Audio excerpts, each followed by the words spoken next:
Magpainit na rin ako ng mantika sa kawali at iprito ko na yung carrots. Antayin lang maluto. Pagkaluto, tanggalin muna din yan sa kawali at ilagay sa bowl at i-set aside.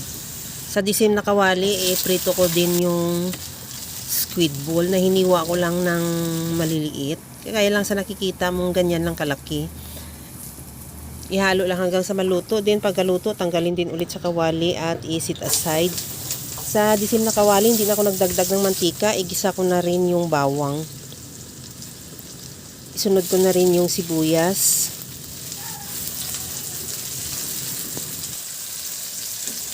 Okay na rin yung sibuyas. Ilagay ko na yung kalahating kilong manok na hiniwa ko lang ng maliliit din. Kagaya lang din sa nakikita mo.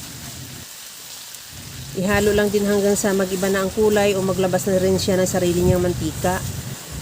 Maglagay na ako ng toyo. Lagyan ko rin ng oyster sauce. At maglagay na ako ng asin at paminta.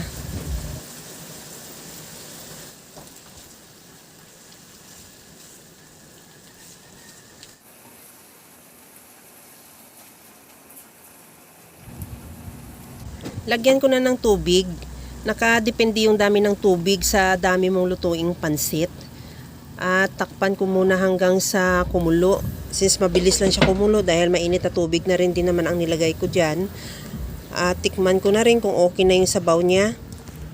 Dagdagan ko na rin ng toyo ulit. Medyo kunti pa at lagyan ko na rin ng liquid seasoning. Kahit anong seasoning pwede. Kung cubes, mayroon kang cubes, pwede rin.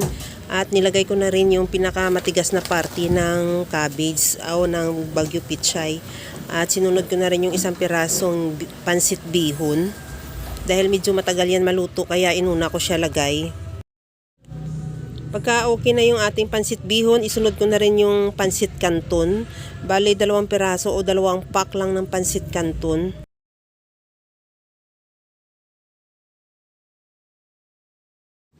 Okay na tong pansit canton. Ilagay ko na yung carrots na pinirito natin kanina. Ilagay ko na rin yung squid balls.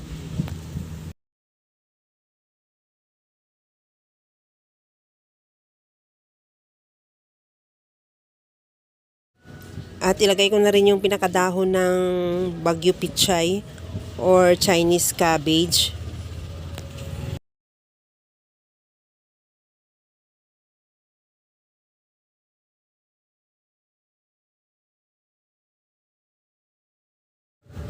Okay na tong ating pansit canton with bihon. Ready to serve na yan. Kaya mga kalasa, kung nagustuhan mo yung ating video, please like na lang at i-share na rin sa inyong mga friends.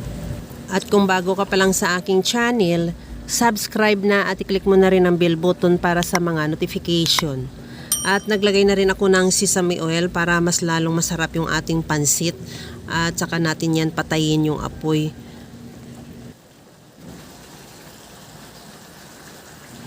Okay na to, hanguin ko na yan at ready to serve na. Hanggang sa muli mga kalasa. Thank you for watching. Bye-bye!